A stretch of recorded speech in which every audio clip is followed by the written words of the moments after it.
Hello everyone and welcome back. My name is Mr. Cobalt, and in this video I'm going to be going over temperature change and heat capacity. I'm going to be going over a couple of problems.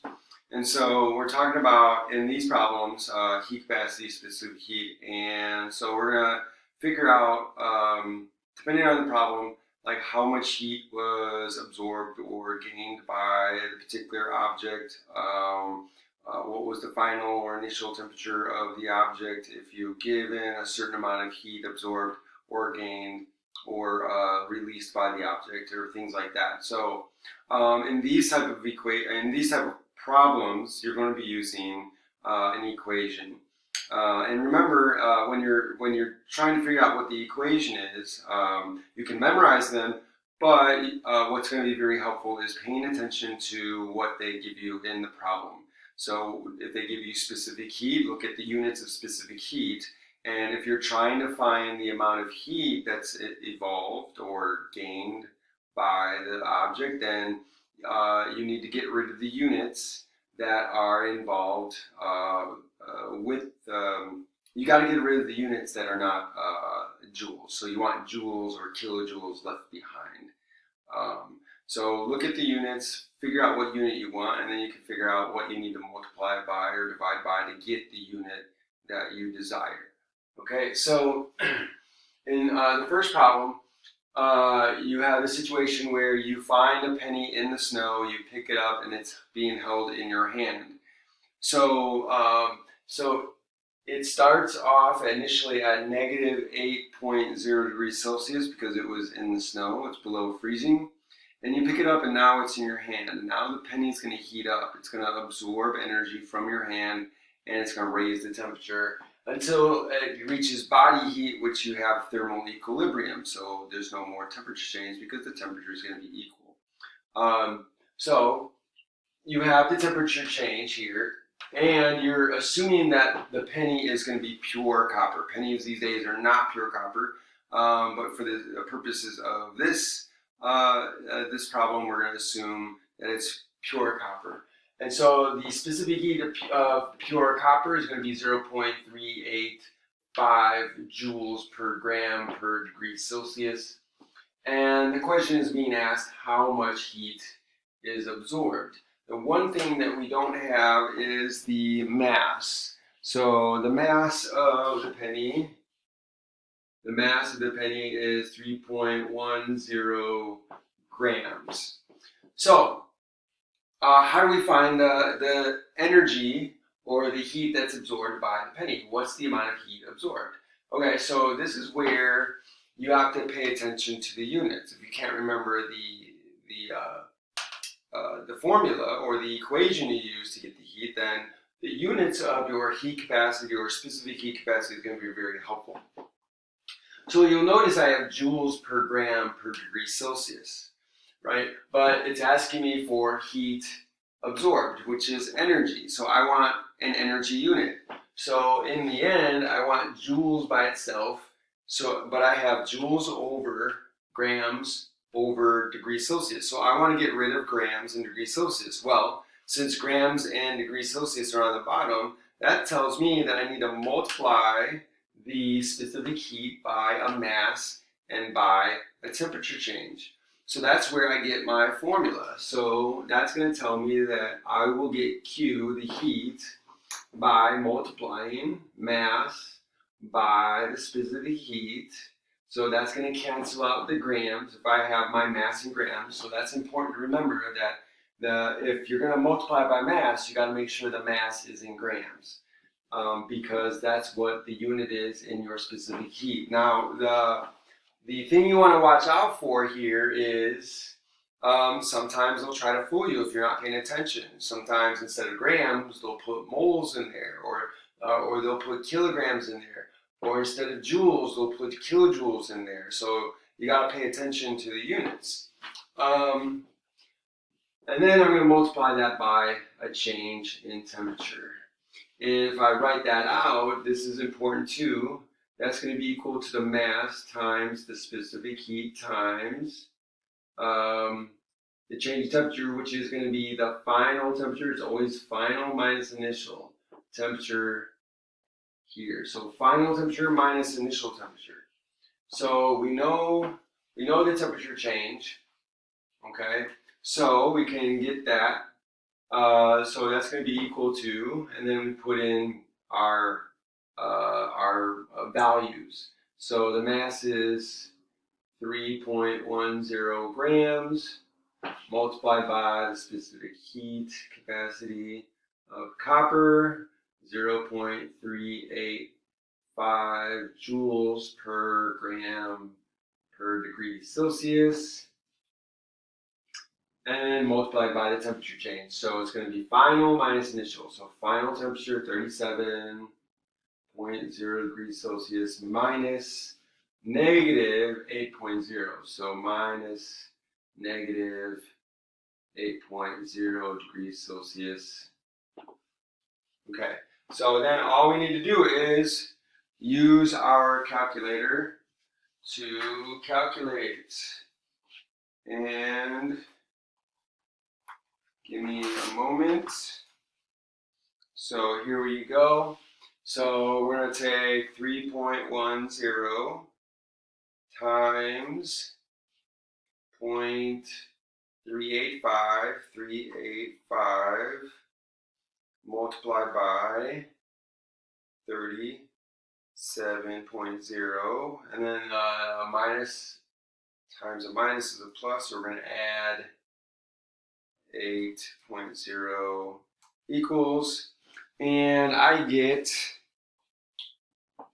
53.7075. Now we cross out or cancel out the units, so grams cancels out, our degrees Celsius cancels out, and then we're left with joules.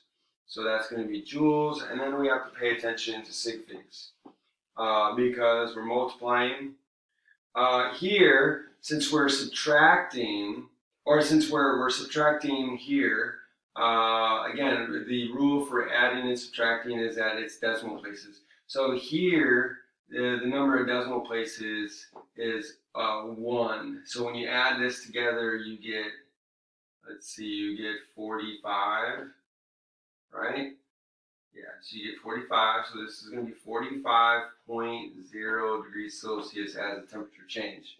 So that means that this 0 is the last significant figure. So we have 3 here, we have 3 here, and we have 3 here. So the least number of sig figs is 3. So that is going to be what I would report as the number of sig figs. Okay, that's the first problem. The second problem, same idea going on here. So we have 550, we have 55 grams of aluminum, a block.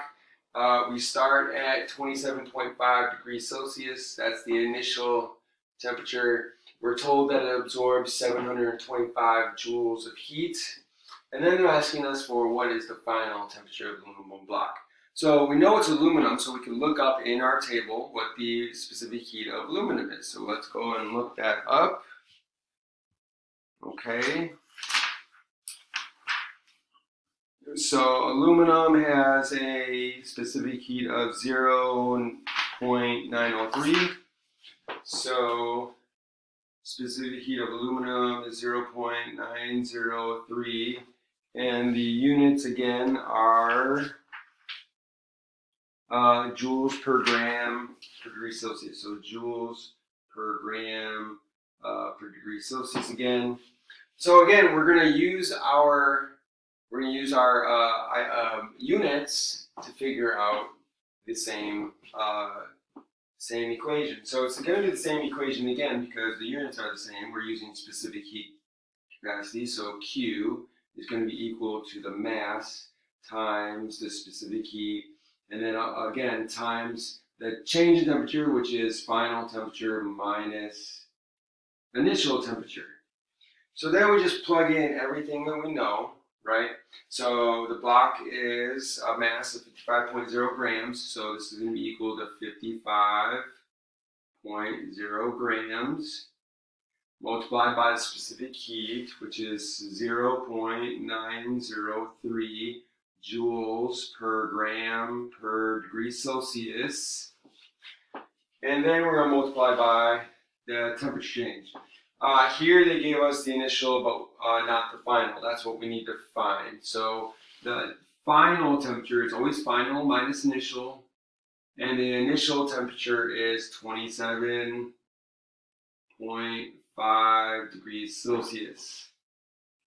And so there's our equation. So now all we need to do is solve.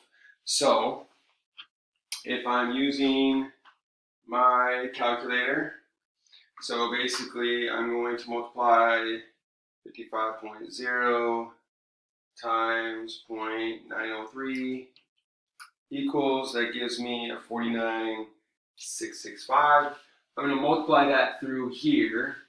So then I get 49.665. The grams cancel out, so that's going to be joules per degree Celsius.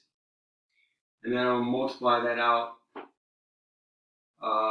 to these two temperatures, right? So then this is going to be equal to 49.665 joules per degree Celsius times T, the final temperature, and then minus, if I multiply those together, times 27.5 equals, and that's going to give me a negative 1,365.7875. And again, this is going to cancel out. So this is going to be in joules, right? So that's going to be joules, and that's going to be equal to Q, right? And so here, now that I have this in joules per degree Celsius, this is in joules, I'm going to bring this over to this side. So, and let's see, the absorbed is 725 joules. So this Q is actually 725 joules. So 725 joules.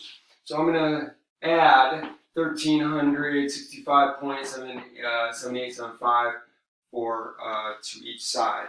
Now, keep in mind that when I multiply these together, so I have 3 sig figs times 3 sig figs, and then times 3 sig figs. So I'm only allowed 3 sig figs. So my last sig fig is the 6. So I underline it just to keep track of that. That's going to be important later. So now I'm going to add to both sides. So I add 1365.7875 joules to both sides. So here I have 1,365.7875 joules. And then we're adding to that the 725 joules. And so we add that together plus 725 equals, and so that becomes 2,090.7875. And again, when I'm adding and subtracting, I'm looking at the least number of sig figs. But I gotta remember that this here is the last one. This here is the last one. So this is gonna be taking precedence over that. So, and then the last thing I want to do is I'm going to divide by that to get my TF. So once I divide this by 49.6665 equals, and I get 42. So my final temperature final is equal to 42.097 and so on. Okay, so then now I'm looking at what I'm allowed to get as a sig fig. So here, that's the least number. So I get 3 here, 3 here, and I've got 5 there. So the least number is going to be 3